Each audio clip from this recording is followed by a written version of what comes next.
Hey, what's going on, everyone? So in this video, I want to go over the organization chart or structure based on your current revenue and who you should be looking at hiring first and how you should start taking yourself out of certain roles within your business. So I'm going to put numbers on this. I want to preface this with these are just estimations. These are not hard and fast. Oh, I'm at 24,500. I can't do this thing. Just these are kind of estimates. So take it with a grain of salt as far as the estimates, but understand the concepts of what I'm trying to explain here. So then you can take this, implement it into your own business, and then obviously be able to hire the right people to get stuff off of your plate. Okay, so first thing we want to do is look at phase one. So there are three main buckets that you're going to fall into when it comes to hiring different types of people. So there's marketing, sales, fulfillment. Those are the only three buckets. So marketing, to start at 10 to 25K a month, marketing is really just going to be you. So there's typically a marketing director. There's other roles. I'm going to speak in terms of video businesses, content agencies, and people who have smaller departments and smaller businesses. Usually it's just marketing. Marketing director is you. Then we go into sales, right? So typically within sales, there's a sales manager. And then in this type of model, you have an appointment setter and a closer, which all of these three things are going to be you right now. So sales manager is you. You're setting the appointments, you're taking the appointments, you're closing the appointments, everything. And then in the fulfillment side, typically the client success director is going to be you as well. The account manager is going to be you, and the videographer is going to be you as well. The first thing we recommend doing is hiring an editor to get the editing off your plate because it's the most time-consuming task and it doesn't make you any more money in the business. It's really easy to find cheap editors who are really good. And if you're between 10 and 25K a month, I'd highly suggest hiring an editor first to get this stuff off your plate. And obviously, we're going to have SOPs going over how to hire an editor, how to vet, how to train, how to communicate with them. And we have all of that in the modules below this video. So next phase is going to be the 25K to 60K a month mark. Again, these are just estimates. But at this point, you're typically going to hire a videographer as well. So someone to go out on the projects to shoot and someone to edit it. And the reason we do this is because when you have a videographer go out on the shoots, that saves you a ton of time to then take that time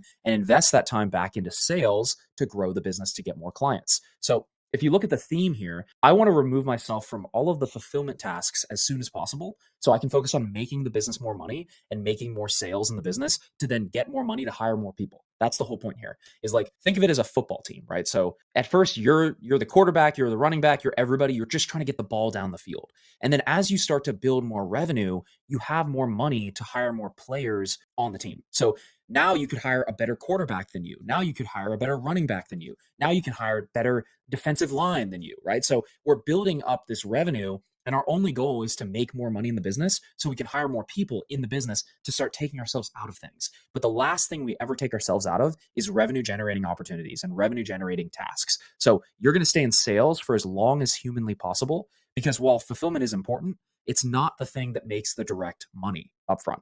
Obviously, like doing a good job prevents refunds, it helps renewals, it helps resigns, it's all of that. But fulfillment doesn't directly make money. And I can hire people who are videographers and editors to then do the tasks for me. So then I can make more money in the business and focus on sales, right? So at stage 2, 25K to 60K a month, typically we're going to hire, like I said, a videographer.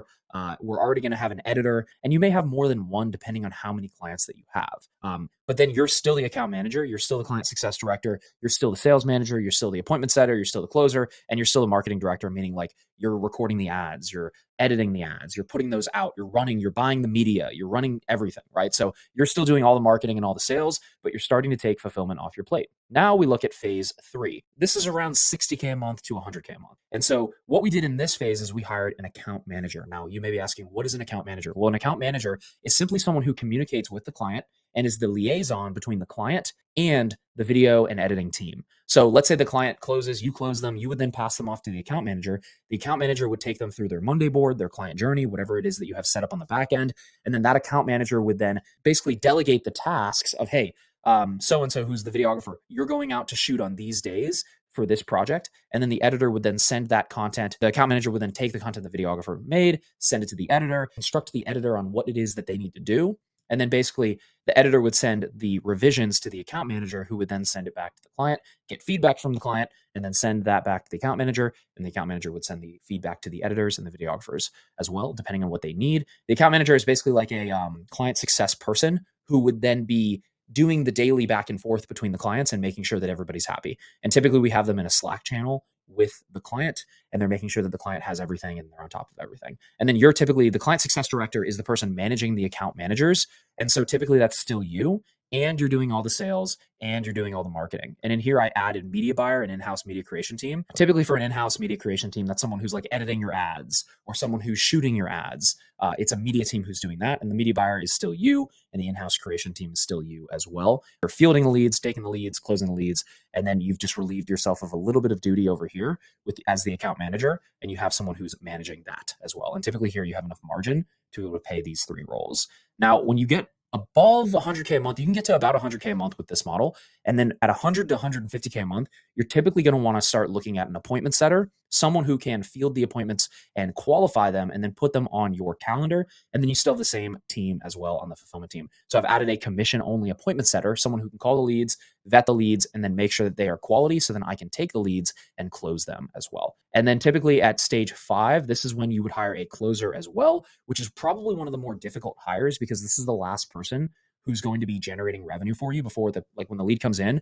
This is the person who could make or break your sales. So that's why it's a little bit more important to find a good closer. And then you also you're still the client success director, you're still the sales manager, and then you're still the marketing director as well. But you could potentially hire a media buyer as well, someone who can run your ads on a daily basis. And then you could also have someone who is helping you shoot and create the ads on a daily basis, on a weekly basis, on a monthly basis to then create that content, whether it's short form content for your social media or it's the ads that you're putting out for your company. So let me know if that makes sense. This is a 30,000 foot view of the different phases we typically start with. We like to start by handing off fulfillment first and then working our way to hand off sales. I know a lot of creatives don't necessarily they just want to hand off sales right off the bat. But the biggest thing we see with that, the magic of you selling it, what it is that you do for your clients is kind of lost when you hire someone right off the bat and you don't take the time to do that yourself and keep yourself in revenue generating activities. Basically what we see people pass off the revenue generating activities too soon. And basically their revenue goes down, but their expenses go up and it hurts margins a lot. So you want to stay in sales and marketing for as long as possible because you're typically the face of the business at this point. So let me know if you have any questions and we'll see you in the next video. I hope you enjoyed that training. If you want to learn a little bit more about how we help creative and video business owners scale, click the link down below and we have a short training going over exactly what we do and how we help these video business owners scale.